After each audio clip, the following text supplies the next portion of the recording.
입문자분들이 쓰기 좋은 클렌징의 종류를 4가지로 줄여드리고 제품 추천부터 언제 어떻게 사용해야 되는지 자세하게 알려드리도록 하겠습니다. 안녕하세요, 컬리어터입니다. 자, 오늘은 피부관리는 처음이라 세 번째 시간으로 피부관리의 시작인 클렌징에 대해서 얘기해보려고 합니다. 보통 이 피부 좋아지는 법을 무조건 화장품에서만 찾고 이 클렌징은 좀 소홀하게 하시는 분들이 있어요. 근데 한번 생각해보세요. 몸에서 막 땀 냄새 나고 담배 냄새 나고 이런데 비싼 향수를 뿌린다고 좋은 향이 날까요? 아니죠. 일단 몸을 좀 깨끗하게 씻어야지 향수와 가진 좋은 향이 비로소 제대로 날 수 있을 거예요. 우리 피부도 똑같습니다. 얼굴에 노폐물을 잘 제거를 해줘야지 스킨케어의 효과가 제대로 날 수 있는 거예요. 근데 이 클렌징 종류만 하더라도 약산성, 약알칼리, 밀크, 오일, 워터, 밤 등등 수도 없이 많아가지고 이 시작부터 머리가 아프단 말이에요. 그래서 오늘은 입문자분들이 쓰기 좋은 이 클렌징의 종류를 딱 4가지로 줄여드리고 제품 추천부터 언제 어떻게 사용해야 되는지 하나부터 10까지 자세하게 알려드리도록 하겠습니다. 오늘은 설명할 게 많아가지고 빨리 한번 시작해볼게요. 일단 클렌징 종류 4가지부터 소개를 해드릴게요. 이쪽부터 약산성 클렌징 폼, 약알칼리 클렌징 폼, 클렌징 밀크, 클렌징 오일입니다.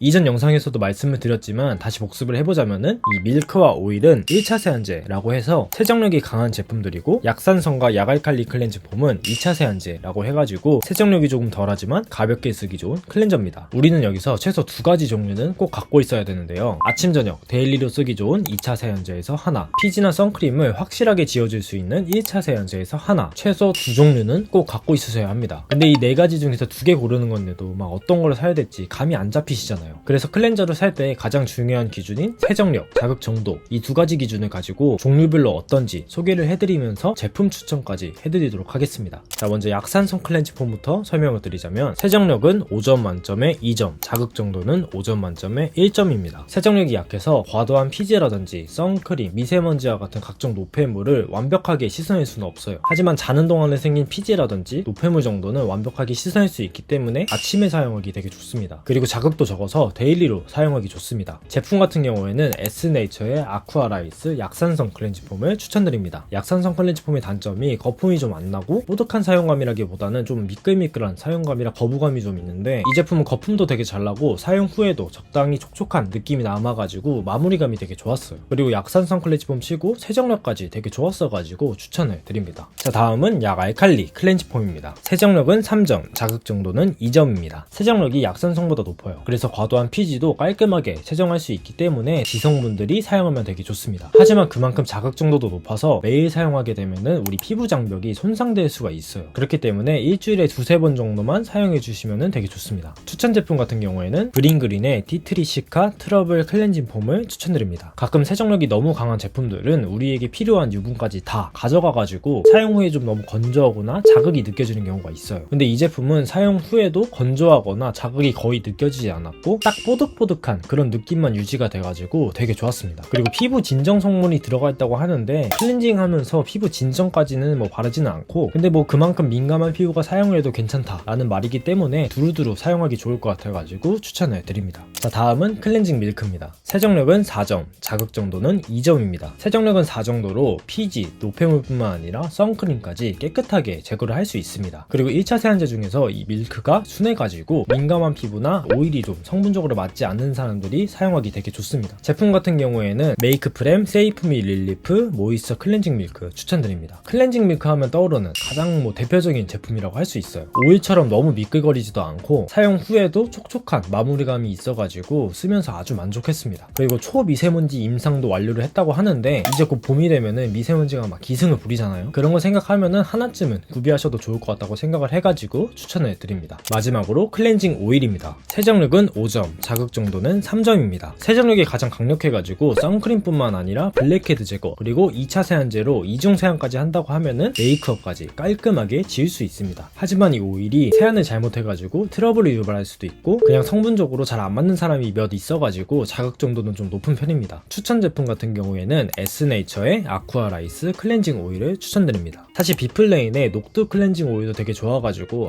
2제품 중에 어떤 거 선택하지 고민을 했는데 결국에는 이 제품으로 선택을 했습니다. 물론 2제품 다 오일치고는 물처럼 되게 가벼워가지고 잘 씻기고 사용 후에도 그 오일 특유의 잔여감이 적게 남는 느낌이 들어가지고 사용하면서 되게 만족했습니다. 근데 이 세정력 측면에서 에스네이처 제품이 좀 더 블랙헤드가 잘 씻기는 그런 느낌이 들어가지고 결국에 이 제품으로 선택을 하게 됐습니다. 사용감이 좋아가지고 클렌징 오일을 처음 입문하시는 분들이 딱 사용하기 좋을 것 같은 제품이라 추천드립니다. 자, 그래서 정리해서 정해드리자면은 이 2차 세안제 중에서는 피부 타입 상관없이 약산성 클렌징 폼은 모두 갖고 계시는 게 좋습니다. 매일매일 그리고 아침에 사용할 수 있는 클렌저는 이 약산성 클렌징 폼이 유일하기 때문에 모두 갖고 계시는 게 좋고, 추가적으로 난 피부 관리를 좀 제대로 하고 싶다 하시는 분들은 이 약 알칼리 클렌징 폼까지 갖고 있는 게 좋습니다. 약산성으로 지워지지 않는 이 기름까지 깔끔하게 제거를 할 수 있기 때문에 지성분들이나 아니면은 저 같은 수부지 분들도 여름에는 이 약 알칼리 클렌징 폼을 사용해주는 게 되게 좋습니다. 그리고 이 1차 세안제 중에서는 만약에 내가 코에 블랙헤드가 많고 메이크업 같은 제품을 사용한다 하시면은 이 클렌징 오일을 추천드립니다. 물론 이 밀크가 자극도 없고 오일 잔여감으로 인해서 뭐 트러블 걱정도 없기 때문에 누구나 사용할 수 있어서 좋은데, 다만 세정력이 조금 아쉬워요. 특히 이 코에 있는 블랙헤드 같은 경우에는 오일을 사용해줘야지 완벽하게 씻어낼 수 있기 때문에 오일을 추천드립니다. 근데 이제 반대로 나는 코에 블랙헤드도 별로 없고 선크림 정도만 사용한다 하시는 분들은 이 클렌징 밀크를 추천드립니다. 사용감도 너무 좋고 자극도 없고 세정력도 뭐 어느 정도는 되게 좋기 때문에 딱히 단점이랄 게 없어요. 그래서 입문자분들은 이 클렌징 밀크로 먼저 시작하는 거를 추천드립니다. 자, 이제 마지막으로 상황별로 어떤 클렌저를 어떻게 사용해야 되는지 알려드릴게요. 자, 일단 먼저 아침에 일어나서는 피부 타입 상관없이 모두 약산성 클렌징 폼을 사용해 주시면 됩니다. 제대로 된 세안법 같은 경우에는 일단 머리를 감으실 분들은 머리를 먼저 감고 세안을 진행해 주시면 됩니다. 근데 그게 아니시라면은 일단 헤어밴드는 꼭 하셔야 돼요. 유독 이 이마 라인에 트러블이 많으신 분들이 있어요. 그게 이 이마 끝까지 클렌징을 제대로 안 해줘서 그런 거거든요. 그래서 꼭 헤어밴드를 하셔가지고 이 이마 라인까지 꼼꼼하게 세안해 주셔야 합니다. 그 다음에 이제 손을 깨끗하게 씻으시고 클렌저를 대충 이 정도 짜시면 되는데, 나는 거품 많은 게 좋다 하시는 분들은 좀 더 짜도 됩니다. 그리고 바로 얼굴에 이렇게 비비는 게 아니라 자극을 줄이기 위해서 꼭 손에서 충분히 거품을 내셔야 합니다. 세안은 30초 정도 하는 게 제일 적당한데, 이때 막 이태초 아저씨처럼 팍팍팍팍 이렇게 하시면 안 됩니다.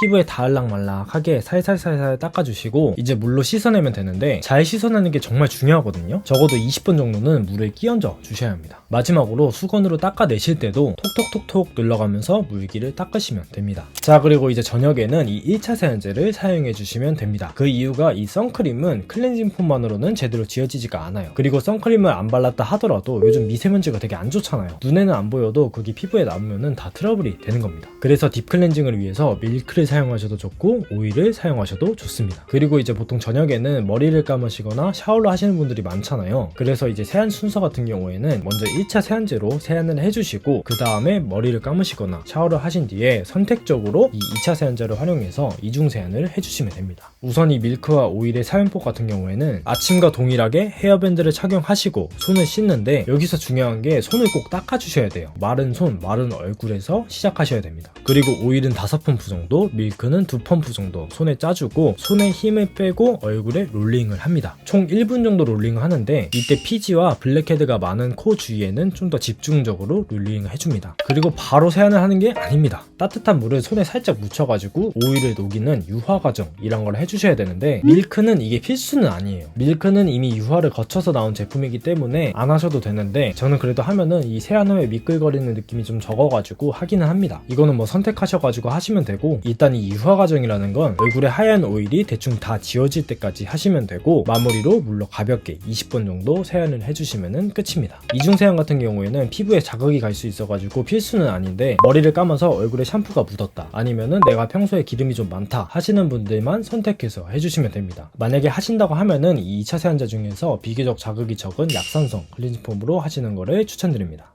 자, 이렇게 해서 오늘 입문자분들이 사용하기 좋은 클렌저부터 사용법까지 한번 구체적으로 알려드렸는데요. 물론 스킨케어도 중요하긴 한데 세안만 잘해주셔도 트러블, 모공 관련된 문제들이 확 줄어듭니다. 오늘 영상 꼼꼼히 보셔가지고 제대로 된 세안 습관 만드셨으면 좋겠고, 혹시 뭐 추가적으로 궁금한 점 있으시면은 댓글로 남겨주세요. 제가 답변해드릴 거고, 혹시 많이 나오면은 쇼츠로도 한번 제작해보도록 하겠습니다. 자, 이제 다음 영상에서는 스킨케어의 심화 버전으로 제가 요즘 잘 쓰고 있는 제품 추천부터 바르는 순서, 바르는 방법까지 한번 구체적으로 다뤄보도록 하겠습니다. 다음 영상이 궁금하시면은 구독 한 번씩만 부탁드립니다. 자, 그럼 오늘도 긴 영상 봐주셔서 감사하고 오늘은 여기까지 하겠습니다.